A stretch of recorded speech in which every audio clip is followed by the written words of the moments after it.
자, 이 뉴스를 2부 뉴스를 좀 몇 개 듣도록 하겠습니다. 제가 또 선정한 몇 가지 뉴스를 우리 이성현 아나운서가 정리해 드리도록 하겠습니다. 2부 뉴스 시작합니다. 정부와 국회 등이 대학 입시에서 인성평가를 제도화하며 인성전문 사교육이 등장하는 등 부작용이 나타나고 있습니다. 서울 강남에는 인성면접 때 어떻게 대답해야 하는지 알려주는 학원이 등장했고, 인성교육 지도자 같은 인성 관련 자격증도 우후죽순으로 생겼습니다. 지난해 세월호 참사와 어린이집 교사의 아동학대 사건 이후 인성교육의 중요성이 사회적으로 대두되자 국회는 지난 1월 인성교육진흥법을 제정했고, 교육부는 대학 입시에서 인성평가를 강화하겠다고 밝힌 바 있습니다.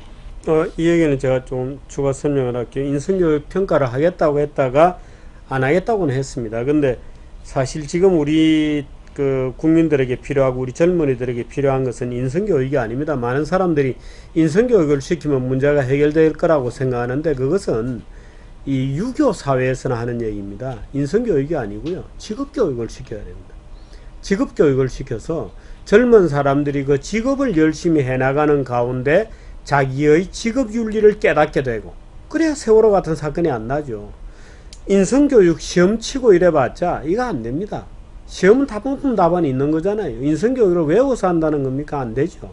그 인성교육은 직업교육 속에서 이루어지는 것이라는 사실을 이 기성세대들이 알아야 됩니다. 사회가 조금만 혼탁해지면 야, 인성교육 시키라 이러는데 굉장히 그게 어리석은 짓입니다.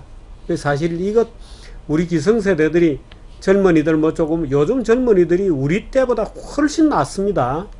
밝고 명랑하고 오히려 훨씬 정직하고, 이 우리 젊은이들은 $10,000에서 커나온 젊은이들이기 때문에 $1,000, $2,000에서 정말 나먹고 훔쳐라도 먹어야 되는 우리 세대와는 완전히 다른 철학입니다.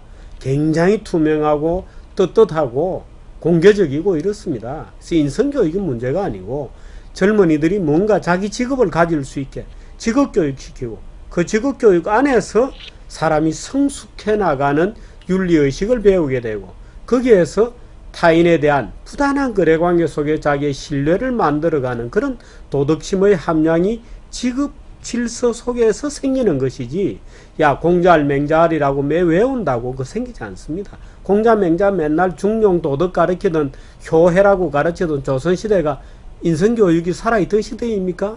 아닙니다. 전혀 아닙니다. 그 인성교육에 대해서 기성세대들은 정말 문제 있을 때마다 인성교육을 해야 된다는 것은, 그런 분들의 얼굴을 볼 때마다 저는 참 정말 교육이 제대로 잘못되어 있구나 이런 생각을 느낍니다. 계속하시죠. 다음 뉴스입니다. 미국에서 스타벅스를 비롯한 12개 대기업들이 청년 실업을 해결하기 위해 발벗고 나섰다고 국내 언론들이 보도했습니다. 스타벅스는 현지 시간 13일 마이크로소프트, 월마트 등과 협업해 향후 3년간 16살에서 24살 사이의 청년 10만 명에게 일자리를 제공할 수 있도록 할 것이라고 밝혔습니다. 프로젝트에는 스타벅스가 10,000명 이상을 채용하는 것을 포함해 정규직과 파트타임 근로자 선발 계획이 포함되어 있고, 이들에 대한 인턴, 수습, 직업훈련 프로그램을 제공할 예정입니다. 이 보도에 대해서는 정규재 주필의 자세한 설명이 있겠습니다. 이 보도를 제가 집어넣은 이유는요, 이렇습니다. 오늘 아침 신문에 보면 일부 신문에서 중앙일보 같은 데도 있고요. 참 이게 사실은 무식한 보도이기 때문에 제가 넣어놨습니다. 스타벅스 등 12개 대기업이 발벗고 나서는데 우리 기업들은 무엇하냐, 이렇게 제목을 다른 거예요. 이 정말 기자라는 족속들이. 죄송합니다, 족속이라는 말을 해서. 근데요, 스타벅스 얘기하기 전에 우리나라의 파리바게뜨, 카페베네, GS25, CU 어마어마한 채용을 하고 있습니다. 우리 기업들이 얼마나 열심히 일자리를 만듭니까? 그거 지금 흉내 내고 있는 거를 거꾸로 가져와서 미국 기업들은 이렇게 잘하는데 한국 대기업들은 왜 취업 안 시키냐고 조지고 있는 거예요. 다음 뉴스 하시죠. 네, 다음 뉴스입니다. 대한민국 헌법을 파괴한 사람들을 기록하는 인명사전인 가칭 반헌법 행위자 열전이 만들어진다고 합니다. 성공회대 민주자료관과 평화박물관은 오늘 광복 70주년과 제헌절 67주년을 맞아 이 같은 사업을 제안한다고 밝혔습니다. 예, 거기서는 거기까지 하고요. 이 헌법 파괴자 임명사전 편찬은 마침 그 새누리당에서 별로 할 일이 없어진 유승민 전 원내대표에게 맡기는 게 좋겠습니다.